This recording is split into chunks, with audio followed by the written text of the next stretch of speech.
کہ احساس نہیں. اگر احساس ہونے لگے پھر شوق بیدار ہوتا ہے, پھر انسان کسی کو کچھ دے کے راضی ہوتا ہے.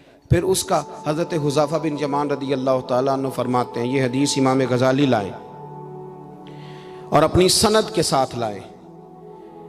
حضرت حذیفہ بن یمان رضی اللہ تعالیٰ عنہ فرماتے ہیں, میں نبی پاک صلی اللہ علیہ وسلم کے ساتھ ایک سفر میں تھا, گرمی بڑی شدید تھی. ایک جگہ پہ باغ نظر آیا تو تھوڑا سا سستانے کے لیے سرکار اس باغ کو برکت دینے کے لیے تشریف فرما ہوئے تو سامنے کنواں بھی نظر آیا. تو تبا مبارک چاہی کہ غسل ہی نہ کر لیا جائے. کہتے ہیں حضور سید عالم علیہ السلام کنویں کے قریب چلے گئے غسل فرمانے کے لیے, تو کپڑوں سمیت سرکار غسل فرما رہے تھے. پھر بھی مجھے فرمایا کہ ذرا چادر تان کے نہیں کھڑے ہو جاتے. یہ نا زیادہ شرم والا ہوتا ہے کھلا لباس, اس میں زیادہ احساس ہوتا ہے. یہ گرمیاں آتی ہیں نا تو سمجھدار آدمی بھی خالی بنیان میں گھومنے لگتا ہے, سیاںا بندہ بھی اچھا نہیں لگتا, تہذیب کے مطابق نہیں. ہماری وزاداری جو ہوتی ہے وہ باہر نہیں, گھر کے اندر بھی ضروری ہوتی. بیٹیاں ہیں, بہنیں ہیں گھر کے اندر, بڑا اچھا رویہ انسان کا ہو تاکہ خوبصورتیاں اور خوشبوئیں بکھریں. کپڑوں سمیت غسل فرما رہے ہیں اور حضرت حذیفہ بن یمان کہتے ہیں میں چادر تان کے کھڑا ہو گیا. سرکار تھوڑے سے غسل کے بعد فرمانے لگے, حذیفہ گرمی بڑی تھی, نہانے میں بڑی لذت آ رہی ہے, تو میں تھوڑا اور نہ نہاؤں. تو میں نے کہا حضور میری تو نوکری قبول ہو رہی ہے, میرے لیے تو سعادتیں. کہتے ہیں سرکار نے تھوڑا غسل کیا, حضور بس کرنے لگے تو میں نے عرض کی, میں نے کہا یا رسول اللہ میری خواہش ہے کہ تھوڑا اور غسل فرمائیں. سرکار نے تھوڑا اور غسل کیا. میں نے کہا حضور اور کریں. کچھ دیر حضور غسل کرتے رہے. تکمیل غسل پر میں بڑا راضی تھا, کلیجہ بڑا ٹھنڈا تھا کہ آج میری خدمت قبول ہوئی, آج میرے حصے میں یہ سعادت آئی. کہتے ہیں جب میں فارغ ہوا نا تو حضور فرمانے لگے چل اب تو بھی غسل کر, تو بھی غسل کر اب. تو میں غسل کرنے لگا تو فرمایا ادھر دیکھنا میری طرف. یہ ہمارے ہاں نا کچھ لوگ بن کے بیٹھ گئے اور انہوں نے سمجھا کہ شاید چونکہ میں لیڈر ہوں, شاید میں سربراہ ہوں اور باقیوں پر لاگو ہے کہ میری گاڑی کے پیچھے دوڑیں اور میرے نعرے لگائیں. دیکھو جب انسان انسانوں کے اندر احساس پیدا کرنے کی طرف دیکھے گا تو سب سے پہلے میرے محبوب کی زندگی سے درس حاصل کرے گا. سرور کائنات صلی اللہ علیہ وسلم نے کہا غسل کرو. کہتے میں غسل کرنے لگا تو محبوب فرمانے لگے چادر مجھے دو, میں تان کے کھڑا ہوتا ہوں.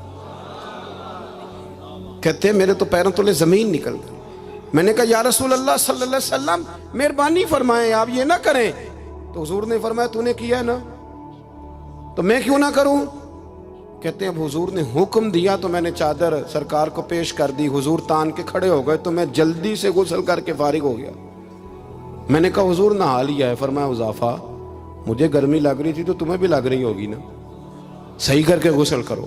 کہتے ہیں میں غسل کر چکا, یارو ذرا اس کی لذت تو محسوس کر لو. کوئی حرج نہیں یار, اگر کوئی کام ہمیں کبھی اپنے ہاتھ سے کرنا پڑ جائے کوئی مسئلہ نہیں. اگر آسمانوں پہ چلو گے تو زمین والوں سے پیار نہیں بڑھے گا, اور اگر زمین والوں کے بیچ رہو گے پیار کرو گے تو محبتیں بڑھیں گی. حضرت حذیفہ بن یمان کہتے ہیں کہ میں پھر تھوڑی دیر غسل کے بعد عرض کی حضور کر لیا غسل. تو کہتے ہیں اب سرکار نے میری طرف غور سے دیکھ کر فرمایا حذیفہ دو حرفی بات ہے, جتنی دیر میں نے غسل کیا تم بھی اتنی دیر ہی کرو گے, اور کرو گے تو بات ختم ہوگی ورنہ یہ بات ختم نہیں ہوگی. حضرت حذیفہ بن یمان فرماتے ہیں میں نہا بھی رہا تھا اور مدینے والے رسول پہ درود و سلام بھی پیش کر رہا تھا. دیکھو اگر یہ شدت آئے نا, دیکھیں میں اکثر دوستوں سے کہا کرتا ہوں کہ میرے جیسے آدمی کو نا بن جاتی ہے عادت سٹیج پہ بیٹھنے کی. آپ یقین کریں بن گئی ہے, مثال نہیں دے رہا, صحیح کہہ رہا ہوں. اب کئی دفعہ ایسے ہوتا ہے کہ بہت ساری محافل میں نا چاہیے نا بندہ پیچھے بیٹھ جائے, لیکن وہ ایسی جو نجی جو اساتذہ کی ہیں, جو بزرگوں کی ہیں, جن میں بڑے بیٹھے, ان میں بھی کئی دفعہ شک ہونے لگتا ہے کہ آگے ہی جانا ہے, حالانکہ نہیں جانا. اور کئی ایسے چودھری صاحب, پیر صاحب, صوفی صاحب ہوتے ہیں جو گردن اٹھا اٹھا کے نقیب محفل کو دکھاتے ہیں کہ میں آ گیا ہوں, کر لے اعلان کسی طریقے سے. پھر آپ تنگ ہوتے ہیں. پھر دیکھیں نا اس محفل کا بھلا مہمان خصوصی میں تو نہیں, اس میں محفل کے تو مہمان خصوصی وہ ہیں جنہوں نے یہاں جھاڑو دیا ہے, جنہوں نے لوگوں کو دعوت دی ہے, اور جو بیٹھ کے دائیں بائیں دیکھ کے بڑے راضی ہو رہے ہیں دل ہی دل میں کہ دیکھا ہماری محفل کتنی کامیاب ہوئی. ذوق پیدا ہو رہا ہے, شوق پیدا ہو رہا ہے. ہم اگر احساس کرنے لگیں, تھوڑا سا بیچ رہنے لگیں لوگوں کے, حسن پیدا ہوگا, پیار بڑھے گا, بھائی کے ساتھ رشتہ مضبوط ہوگا, دوستوں کے ساتھ تعلق مضبوط ہوگا.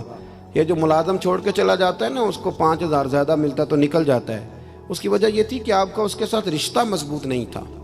اگر تعلق مضبوط ہو جائے, مولا علی شیر خدا, مولا کائنات حضرت مولا علی شیر خدا کرم اللہ تعالی وجہ الکریم کا خادم کہتا ہے, مجھے ایک دن فرمانے لگے, یعنی خادم کو, غلام کو فرمانے لگے, یار کپڑے تیرے بھی پرانے ہو گئے ہیں تو میرے بھی ہو گئے, چل خریداری کرنے نہ چلیں.